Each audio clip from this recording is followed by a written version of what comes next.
داستان ایمان فروشوں کی جلد اول قسط 4 حصہ 9 ساتویں لڑکی جب سلطان کو قتل کرنے آئی۔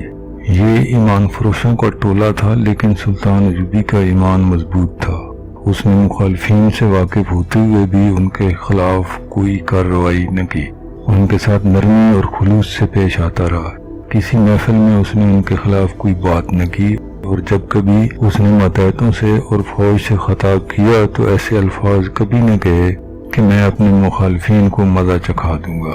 کبھی دھمکی آمیز یا طنزیہ الفاظ استعمال نہیں کیے، البتہ ایسے الفاظ اکثر اس کے منہ سے نکلتے کہ اگر کسی ساتھی کو ایمان بیچتا دیکھو تو اسے روکو، اسے یاد دلاؤ کہ وہ مسلمان ہے اور اس کے ساتھ مسلمانوں جیسا سلوک کرو تاکہ وہ دشمن کے اثر سے آزاد ہو جائے۔ لیکن در پردہ مخالفین کی سرگرمیوں بارے باخبر رہتا تھا۔ علی کا محکمہ بہت ہی زیادہ مصروف ہو گیا تھا۔ سلطان ایوبی کو زیر زمین سیاست کی اطلاعات باقاعدگی سے دی جا رہی تھیں۔ اب اس محکمے کی ذمہ داری اور زیادہ بڑھ گئی تھی۔ محافظوں اور شتربانوں کے قتل کی اطلاع بھی قاہرہ آ چکی تھی۔ اس سے پہلے جاسوسوں کا گروہ، جس میں لڑکیاں بھی تھیں، محافظوں سے نامعلوم افراد نے انہیں آزاد کرا لیا تھا۔ ان دو واقعات نے ثابت کر دیا تھا کہ ملک میں صلیبی جاسوس اور چھاپہ مار موجود ہیں، اور یہ بھی ظاہر ہوتا تھا کہ انہیں یہاں کے باشندوں کی پشت پناہی اور پناہ بھی حاصل ہے۔ ابھی اطلاع نہیں پہنچی تھی کہ چھاپہ ماروں اور لڑکیوں کو عین اس وقت ختم کر دیا گیا ہے جب وہ کشتی میں سوار ہو رہے تھے۔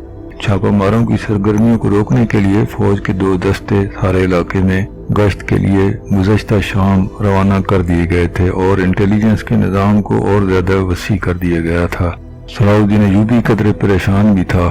وہ کیا عزم لے کر مصر میں آیا تھا، اور سلطنت اسلامیہ کے استحکام اور وسعت کے لیے اس نے کیا کیا منصوبے بنائے تھے، مگر اس کے خلاف زمین کے اوپر سے بھی اور نیچے سے بھی ایسا طوفان اٹھا تھا کہ اس کے منصوبے لرزنے لگے تھے۔ پریشانی یہ تھی کہ مسلمان کی تلوار مسلمان کی گردن پر لٹک رہی تھی، ایمان نیلام ہونے لگا تھا۔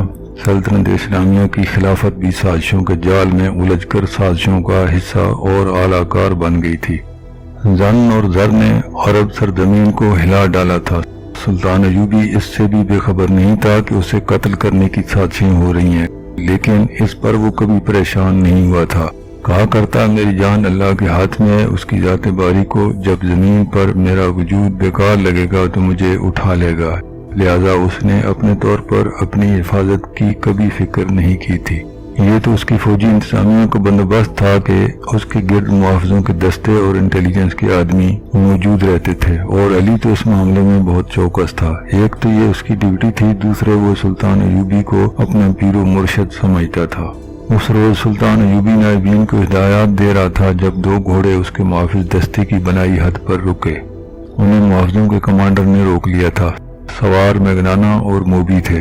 وہ گھوڑے سے اترے تو گھوڑوں کی باگیں ان کے ساتھی نے تھام لی۔ موبی نے کمانڈر سے کہا وہ اپنے باپ کو ساتھ لائیے، سلطان ایوبی سے ملنا ہے۔ کمانڈر نے مگنانا سے ملاقات کی وجہ پوچھی۔ مگنانا نے جیسے اس کی بات سنی ہی نہ ہو، وہ یہ زبان سمجھتا ہی نہ تھا۔ موبی نے اپنا نام اسلامی بتایا تھا۔ اس نے کمانڈر سے کہا اس سے بات کرنا بیکار ہے، یہ گونگا بہرا ہے۔ ملاقات کا مقصد ہم سلطان کو یا اس کے کسی بڑے افسر کو بتائیں گے۔ علی باہر ٹہل رہا تھا۔ اس نے مگنانا اور موبی کو دیکھا تو ان کے پاس آ گیا۔ اس نے السلام علیکم کہا تو موبی نے وعلیکم السلام کہا۔ کمانڈر نے اسے بتایا کہ یہ سلطان سے ملنا چاہتے ہیں۔ علی نے مگنانا سے ملاقات کی وجہ پوچھی تو موبی نے اسے بتایا کہ یہ میرا باپ ہے، گونگا بہرا ہے۔ علی بن سفیان نے انہیں بتایا کہ سلطان ابھی بہت مصروف ہیں، فارغ ہو جائیں گے تو ان سے ملاقات کا وقت لیا جائے گا۔ آپ ملاقات کا مقصد بتائیں، ہو سکتا ہے آپ کا کام سلطان سے ملے بغیر ہی ہو جائے۔ سلطان چھوٹی چھوٹی شکایتوں کے لیے ملاقات کا وقت نہیں نکال سکتے، متعلقہ محکمہ از خود ہی شکایت رفع کر دیتا ہے۔ موبی نے کہا کیا سلطان ایوبی اسلام کی ایک مظلوم بیٹی کی فریاد سننے کے لیے وقت نہیں نکال سکیں گے؟ مجھے جو کچھ کہنا ہے میں وہ انہی سے کہوں گی۔ علی نے کہا مجھے بتائے بغیر آپ سلطان سے نہیں مل سکیں گی، میں سلطان تک آپ کی فریاد پہنچاؤں گا، وہ ضروری سمجھیں گے تو آپ کو اندر بلا لیں گے۔ علی انہیں اپنے کمرے میں لے گیا۔ موبی نے شمالی علاقے کے کسی قصبے کا نام لے کر کہا 2 سال گزرے، سوڈانی فوج وہاں سے گزری، میں بھی لڑکیوں کے ساتھ فوج دیکھنے کے لیے باہر آ گئی۔ ایک کماندار نے میرے پاس آ کر میرا نام پوچھا۔ میں نے بتایا تو اس نے میرے باپ کو بلایا، اسے پرے لے جا کر کوئی بات کی۔ کسی نے کماندار سے کہا کہ یہ گونگا بہرا ہے۔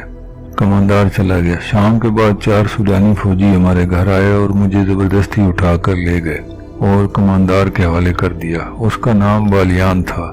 وہ مجھے اپنے ساتھ لے آیا اور حرم میں رکھ لیا۔ اس کے پاس 4 اور لڑکیاں بھی تھیں۔ میں نے اسے کہا کہ میرے ساتھ باقاعدہ شادی کر لے، لیکن اس نے مجھے شادی کے بغیر ہی 2 سال تک بیوی بنائے رکھا۔ سوڈانی فوج نے بغاوت کی تو بالیان چلا گیا۔ معلوم نہیں مارا گیا یا قید میں ہے۔ آپ کی فوج اس کے گھر میں آئی اور ہم سب لڑکیوں کو یہ کہہ کر گھر سے نکال دیا تم سب آزاد ہو۔ میں اپنے گھر چلی گئی۔ میرے باپ نے میری شادی کرنی چاہی تو سب نے مجھے قبول کرنے سے انکار کر دیا۔ کہتے ہیں کہ یہ حرم کی چبائی ہڈی ہے، وہاں لوگوں نے میرا جینا حرام کر دیا ہے۔ ہم سرائے میں ٹھہرے ہیں، سنا تھا سلطان سوڈانیوں کو زمینیں اور مکان دے رہے ہیں۔ مجھے آپ بالیان کی داشتہ یا اس کی بیوی سمجھ کر یہاں زمین اور مکان دے دیں تاکہ میں اس قصبے سے نکل آؤں، ورنہ میں خودکشی کر لوں گی یا گھر سے بھاگ کر کہیں طوائف بن جاؤں گی۔ علی نے کہا اگر آپ کو زمین سلطان سے ملے بغیر ہی مل جائے تو سلطان سے ملنے کی کیا ضرورت ہے؟ نبی نے کہا پھر بھی مجھے ضرورت ہے، اس سے آپ عقیدت بھی کہہ سکتے ہیں۔ میں سلطان کو بتانا چاہتی ہوں کہ اس کی سلطنت میں عورت کھلونا بنی ہوئی ہے۔ دولت مندوں اور حاکموں کے ہاں شادی کا رواج ختم ہو گیا ہے۔ خدا کے لیے عورت کی عصمت کو بچاؤ اور اس کی عظمت کو بحال کرو۔ سلطان سے یہ کہہ کر شاید میرے دل کو سکون آ جائے گا۔ میگنانا اس طرح خاموش بیٹھا رہا جیسے اس کے کان میں کوئی بات نہیں پڑ رہی۔ علی یہ کہہ کر کہ سلطان کو اجلاس سے فارغ ہونے دیں پھر ان سے ملاقات کی اجازت لی جائے گی، باہر نکل گیا۔ بہت دیر بعد آیا اور کہا وہ سلطان سے اجازت لینے جا رہا ہے۔ واپسی پر موبی سے کہا اپنے باپ کو سلطان کے پاس لے جاؤ اور انہیں سلطان ایوبی کا کمرہ دکھایا۔ کمرے میں داخل ہونے سے پہلے دونوں نے باہر کی طرف دیکھا۔ وہ غالباً قتل کے بعد وہاں سے نکلنے کا راستہ دیکھ رہے تھے۔ سلطان کمرے میں اکیلا تھا۔ اس نے دونوں کو بٹھا کر موبی سے پوچھا کیا تمہارا باپ پیدائشی گونگا اور بہرا ہے؟ موبی نے کہا ہاں سلطان محترم، یہ اس کا پیدائشی نقص ہے۔ سلطان اس دوران بیٹھنے کی بجائے کمرے میں ٹہلتا رہا۔ بولا میں نے تمہاری شکایت اور مطالبہ سن لیا ہے، مجھے تمہارے ساتھ پوری ہمدردی ہے۔ میں تمہیں یہاں زمین بھی دوں گا اور مکان بھی بنوا دوں گا۔ سنا تم کچھ اور بھی مجھ سے کہنا چاہتی ہو؟ موبی نے کہا اللہ آپ کا اقبال بلند کرے، آپ کو بتا دیا گیا ہوگا کہ میرے ساتھ کوئی آدمی شادی نہیں کرتا۔ لوگ مجھے حرم کی چبائی ہڈی، فاحشہ اور بدکار کہتے ہیں۔ میرے باپ کو کہتے ہیں کہ اس نے بیٹی بیچ ڈالی تھی۔ آپ مجھے زمین اور مکان تو دے دیں گے لیکن مجھے ایک خاوند کی ضرورت ہے جو میری عزت کی رکھوالی کرے۔ پھر جھجکتے ہوئے میں ایسی بات کہنے کی جرات نہیں کر سکتی لیکن اپنی ماں کی عرضداشت آپ تک پہنچانا چاہتی ہوں کہ آپ اگر میری شادی نہیں کرا سکتے تو مجھے اپنے حرم میں رکھ لیں۔ آپ میری عمر، میری شکل و صورت اور میرا جسم دیکھ لیں، کیا میں آپ کے قابل نہیں ہوں؟ یہ کہہ کر اس نے میگنانا کے کندھے پر ہاتھ رکھ کر دوسرا ہاتھ اپنے سینے پر رکھا اور سلطان ایوبی کی طرف اشارہ کیا۔ یہ اشارہ شاید پہلے سے طے شدہ تھا۔ میگنانا نے دونوں ہاتھ جوڑ کر سلطان ایوبی کی طرف کیے اور پھر موبی کے ہاتھ پکڑ کر سلطان ایوبی کی طرف بڑھایا، جیسے وہ یہ کہہ رہا تھا کہ میری بیٹی قبول کر لو۔ سلطان ایوبی نے کہا میرا کوئی حرم نہیں لڑکی، میں ملک سے حرم، کعبہ خانے اور شراب ختم کر رہا ہوں۔ بات کرتے کرتے وہ اپنی جیب سے ایک سکہ نکال کر ہاتھ میں اچھالنے لگا اور کہا میں عورت کی عزت کا محافظ بننا چاہتا ہوں۔ یہ کہتے کہتے وہ دونوں کی پیٹھ پیچھے چلا گیا اور سکہ ہاتھ سے نیچے گرا دیا۔